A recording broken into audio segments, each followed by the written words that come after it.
Someone who lives in the kingdom. Mtu ambaye anaishi kwenye hiyo level. It's the person who lives in the Mtu ambaye anaishi kwenye hicho kiwango. It's the person who lives in na mtu pekee anayeishi kwenye hicho kiwango kwa muda mrefu alikuwa ni Samueli. Kana mtu anaelewa vizuri? Alikuwa ni Samueli. Kwa hiyo inabidi Samueli akutane na Sauli ili amuingize Sauli kwenye level ya ufalme. Maana yake achilie upako wa kifalme. Pokea neema leo kwa jina la Yesu. Pokea mafuta ya kukuingiza hatua nyingine kwa jina la Yesu. Pokea neema kwa jina la Yesu. Unajua Bwana ameniambia kuna mtu anaenda kumuingiza level nyingine. Kuna mambo Bwana anaenda kubadilisha kwenye maisha yako. Haleluya. Kuna vitu Bwana anaenda kubadilisha. Sikiliza nikwambie. Kuna nguvu ambayo huwa inakuwepo kwenye maisha ya watu. Inaweza ikamzuia mtu miaka nenda rudi. Pamoja na juhudi zote anazokuwa nazo. Lakini bado asiingie level nyingine. Bado asione nguvu kwa level nyingine. Bado asione upako kwa level nyingine. Kwa ni nguvu ambayo inamzuia mahali, inamshikilia mahali. Kwa hiyo unaweza ukawa unatumia nguvu, unaweza ukafunga sana, lakini uwezi ukaingia kwenye level. Unahitaji mafuta ya kukuingiza hiyo level. Unahitaji mtu aliyeishi kwenye hiyo level ili akuingize kwenye hiyo level. Unahitaji mtu aliyeingia kwenye hiyo level, mwenye mamlaka kwenye hiyo level ili akupeleke kwenye kiwango kingine. Nasikia upako, sema amina. Nasikia upako, sema amina. Kuna jambo Bwana lazima afanye. Haleluya. Haleluya. Haleluya. Kuna Sauli mmoja Bwana anataka badilisha maisha yake leo. Kuna Sauli mmoja Bwana anataka badilisha maisha yake leo. Inawezekana ulikaa mahali ambapo unaonekana ni mtu wa kawaida, lakini ndani yako unayo picha tofauti. Kilichopungua kwako ni upako. Haleluya. Upako wa kukufanya uwe yule. Upako wa kusogeza kwenye hatua. Uko mahali kuna watu unaishi nao wanakuona wa kawaida. Kuna watu unatembea nao wanakuona wa kawaida. Lakini nataka nikwambie usiangalie mazingira waliokuzunguka na kuonaje. Nataka nikwambie tafuta upako. Na Bwana ameachilia wa upako leo wa kukuingiza kwenye level nyingine. Piga makofi, sema amina. Clap your hands and say amen. Mwambie jirani yako hii ni kwa ajili yako. Tell your neighbor this is for you. Sio kwa ajili ya asiyepo. Hallelujah. Not for the one who's not here. Hallelujah. Hallelujah. Hii ni kwa ajili this is for you. Ni special service kwa ajili ya maisha yako. Hallelujah. Care for your life. Hallelujah. Hallelujah. Hallelujah. Hallelujah. Hallelujah. Hallelujah. Wajua mimi huwa namshangaa Bwana. I'm amazed by God. Kwa nini wanamshangaa Bwana? Why am I amazed? Akili zake huwa hazichunguziki. His mind you can Elewa vizuri. Is there anyone understanding? Kuna mtu anaelewa vizuri? Is there anyone understanding? Mwambie jirani yako you are chosen one. Tell your neighbor wewe umekusudiwa. Hallelujah. Hallelujah. Mwambie ni chaguo la Bwana siku ya leo. Say you are the chosen one from the Lord. Hallelujah. Hallelujah. Hallelujah. Kwa hiyo Sauli kwa namna yoyote haikuwepo namna yoyote ya yeye kuingia kwenye ufalme unless amekutana na mtu anayeishi kwenye ule ufalme, anayeishi kwenye hayo mafuta, anayeishi kwenye hivyo viwango. Hallelujah. Hallelujah. Hallelujah. Hallelujah. Kuna mtu mmoja akawa ananiambia, someone was telling me, unajua mimi napenda sana namna yako ya huduma. I love your ministry. I love the way your ministry. Natamani kujua gharama nilizolipa, labda namna nilivyofanya. The cost and everything that I did. Mimi nikamwambia, and I was telling him, zile gharama ambazo mimi labda Mungu amenipa neema kulipa, the cost that God has given me the grace to pay, you cannot pay them even if I tell you to. Praise Jesus. Ila unachohitaji tu, but what you need, ni kukaa na huyo mtu, is to stay in that with that person, ili upate huo upako, for you to get that anointing, wa kuishi kwenye hiyo level unaohitaji, to live into that level that you desire. Kuna mtu ananielewa vizuri? Is there understanding? Kuna mtu ananielewa vizuri? Is there understanding me? Hebu nisomee hapo ulipoishia. Read, proceed to read where we ended.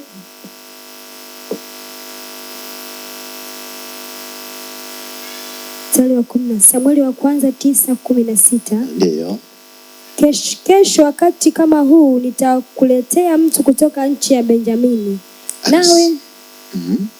nawe mtie mafuta ili awe mkuu juu ya watu wangu Israeli, naye atawaokoa watu wangu na mikono ya Wafilisti, maana nimewaangalia watu wangu kwa sababu kilio chao kimewafikiria. Amen.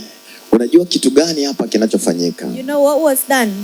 Kitu kinachofanyika ni cha tofauti sana. It was very different. Maana yake Mungu anamwambia Samueli kwamba anamleta huyu mtu, huyu mtu mpake mafuta, ili aende akatawale, ili akasimame, ili nafasi yake ionekane. Anahitaji kupakwa mafuta, na mtu pekee anatakiwa kumpaka mafuta ni wewe Samueli. Na nini Mungu anamwambia Samueli? Mungu anamwambia kwamba unapompaka mafuta huyu mtu, ile nguvu ya kiutawala, ule upako wa kiutawala nilioweka ndani yako, au hiyo level ambayo wewe nilikuweka, inaenda kuingia kwa huyu mtu.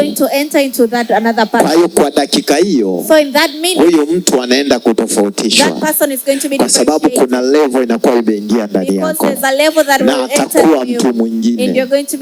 Kuna mtu ananielewa vizuri? Leo Bwana ameniambia nikupake mafuta. Today God has told me to anoint you to another level. Hallelujah. Amen. Kuna mtu anaelewa vizuri? Kuna mtu anaelewa vizuri? Kuna mtu anaelewa vizuri? Yalikuwa ni mafuta kiutawala.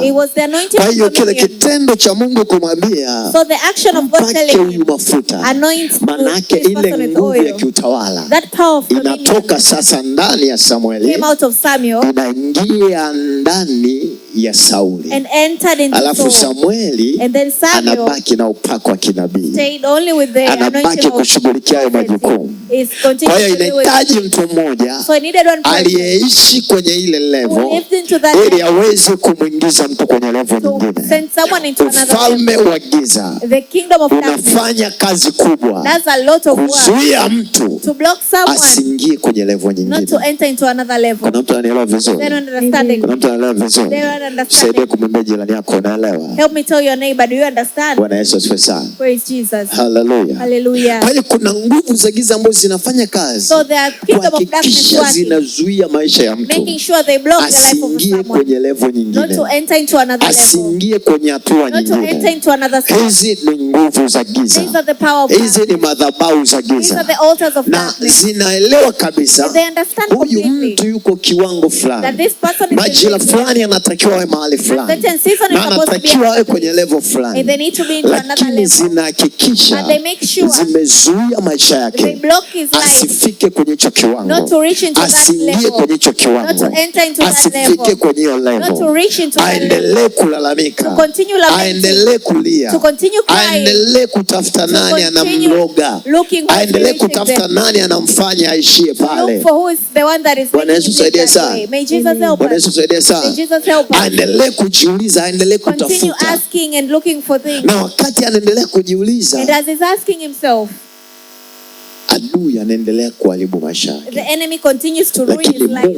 But God amekusudia kukuinua tena, to lift you up again. Amekusudia kukutoa hapo tena. He has intended to amekusudia kukupeleka viwango vingine tena. Amekusudia kukupeleka hatua nyingine tena. Amekusudia kukufanya kuwa tofauti tena. Amekusudia kutofautisha maisha yako tena. Amekusudia kukuingiza kwenye level ambayo ulitamani kuwepo tena. Amekusudia kuingiza kwenye kiwango ambacho ulitakiwa uwepo. Hallelujah. Hallelujah. Amen. Sema Bwana Yesu, naomba unisaidie siku hii ya leo kuingia kwenye hiyo level, kuingia kwenye hiyo upako, kuingia kwenye hiyo neema, katika jina la Yesu. Piga kelele, sema amina. Shout and say amen. Sikiliza nikwambie, unajua pia kwenye ulimwengu wa roho nimekwambia, kuna viwango. Haleluya. Kuna viwango. Kwa kuna kiwango unaweza ukawa, kila kiwango utakutana na aina yake ya malaika, na aina yake ya nguvu, na mafuta ya aina yake. Kwa hiyo kile kiwango unapokutana na hiyo level, maisha yako yanatembea kwenye hivyo viwango. into that level. Kuna mtu ananielewa vizuri? Understanding. Kuna mtu anaelewa vizuri? Kuna mtu anaelewa vizuri? Kuna mtu anaelewa vizuri? Maisha yako anakutana na hivyo nini? Your life hivyo viwango. Kwa lugha nyingine, in other words, kama bado umeshikiliwa mahali, if someone is still kama bado umezuiliwa mahali, if someone is still na ulimwengu wa roho, in the spiritual realm, kuna vitu hautaona vinazaliwa. There are things you'll never see them being born. Hata katika prophetic, amen? Even in prophecy, kama haujaingia kwenye kiwango kile, if you did not enter into that level ambacho unatakiwa uwe, that you're supposed to be, unaweza ukatabiri, you might prophesy, lakini hakuna ambaye anaweza akapay attention, but no one will watakuwa makini in the thing that you are doing. Okay, unanielewa? Unaweza ukawa unafanya biashara, you might be doing business, na umeweka mtaji wa milioni 20, and you put the capital of 20 million, lakini jirani yako, but your neighbor, kuna mtu ana duka la milioni 5, only with a 5 million shop, lakini yeye anafanya biashara kuliko wewe, but he's making more money than you. Kuna mtu anaelewa vizuri? Is there an understanding? Na anaonekana yeye, na kwa mtazamo watu, kwa namna ambavyo watu wanakimbilia pale, wanaona kama yeye sasa ana duka la milioni 50. They look at him as if he's the one with the 50 million shop.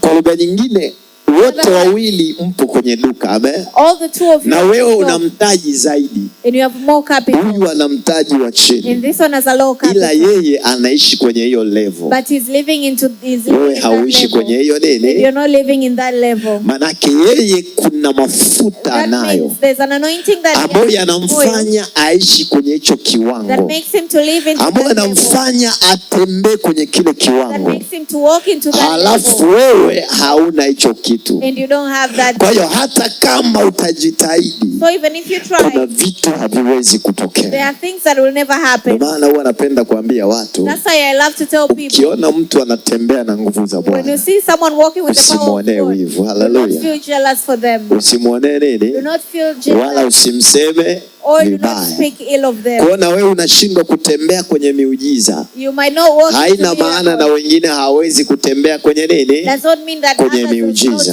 Ni kwamba tu wewe hujaingia kwenye hiyo level. It's just that you kwa hiyo huwezi kuwajua watu walio kwenye hiyo level. So you cannot know the people in that level. Amen. Bwana Yesu asifiwe sana. Praise Jesus. Hallelujah, hallelujah. Hallelujah. Kuna msemo mmoja wanapenda kusema, there's a saying, kwamba siri ya nini? Siri ya mtungi anayejua nani? Kwa nini anayejua kata? Why is it? Ndo anayeingia kule. Wanaweza saidia sana. Maana yake huwezi ukajua raha ya level fulani kama hujaishi kwenye hiyo level. Amen. Huwezi ukajua changamoto kwenye viwango fulani, mapito kwenye level fulani kama hujafanyaje, haujaingia pale. Amen. Bwana Yesu asifiwe sana. Praise Jesus. Hallelujah. Hallelujah. Kuna watu wanapenda kutuambia yani utumishi hao wanapiga hela hao. There are people saying although this men of God are making money, ingiapo basi mwezi mmoja na wewe mtumishi. Amen. Just enter into akiingia mwezi mmoja tu anafanyeje? Anakimbia. Amen. Kwa nini? Kwa sababu yupo nje ya hiyo level. Ndio maana anazungumza. Hallelujah. Kwa jifunze pia kutozungumza vitu kwa sababu haujaingia kwenye hiyo nini? Hiyo level. Hallelujah. Unapoona Mungu amemuingiza mtu, heshimu ule upako ulio ndani yake. Amen. Heshimu ile nguvu iliyomfanya kuingia pale.